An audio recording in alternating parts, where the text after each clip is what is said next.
তেল লইছি এক বাটি, এই বাটির মাপে সব কিছু করব। আগুনটা মিডিয়ামে রাখি, এটা বাজিম। এটা একটু ফুটার পরে গ্যাসটা অফ করে দিলেন। এটা দিয়ে আজকে তিলের লাড্ডু বানাই।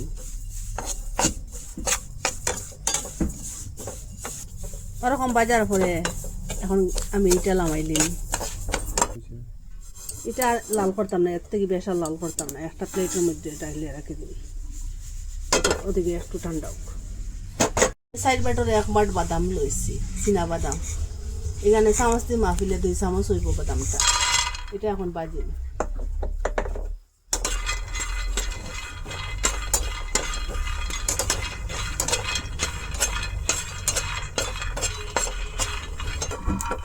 এটা ওরকম বাজার করে এখন গ্যাসটা অফ করে দিলেন। এটা ফাটি গেছে, একটা প্লেটের মধ্যে ডালিয়ে রাখুন। সেম প্যানের মধ্যে 1 চামচ ঘি দিলাম। আগুনটা পুরা লো মিডিয়ামে রইল। যে বাটি দিয়ে তেল দিছিলাম ও সেম বাটি দিয়ে 1 বাটি গুড় দিলাম।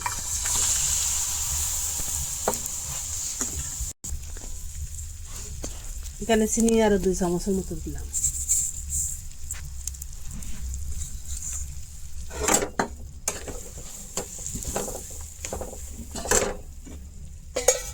এখানে জল দিয়া দিব আরো 2 চামচ।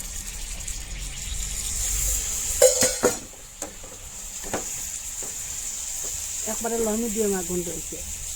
গুড়টা গলক, ওরকম লড়াচড়া করব। বাদামের ছিলকাটা ফেলাই দিব ওরকম হাত দিয়া, সবটা পরিষ্কার করলাম ছিলকাটা।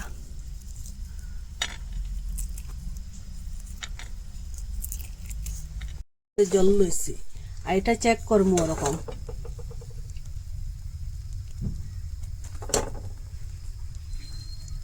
এটা উঠাইয়া দেখবা ওরকম শক্ত হয়ে যায়, ওই সময় পারফেক্ট হয়ে গেছে গিয়ে এটা।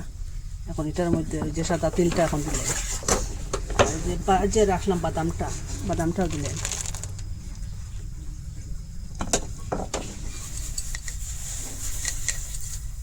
আগুনটা লো মিডিয়ামে রয়েছে এখনো।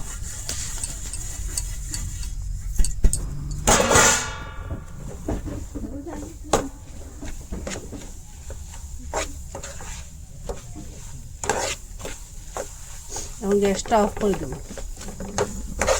অফ করে এটা মিলাই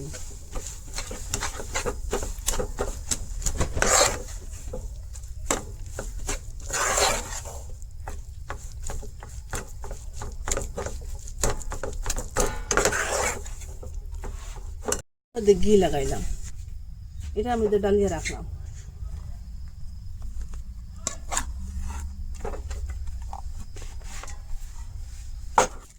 একটু গরম গরম ওরকম লাড্ডু বানাইনি।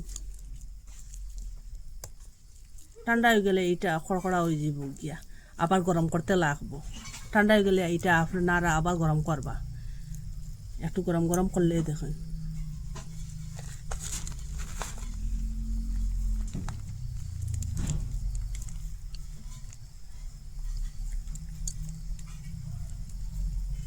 একটু হাতের মধ্যে জল লাগাইয়া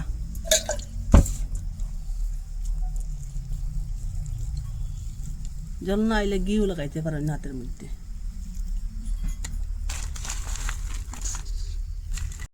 খুব সহজে খুব তাড়াতাড়ি ওরকম তিলের লাড্ডু নিজের হাতে বানাইয়া খাওয়া যায়।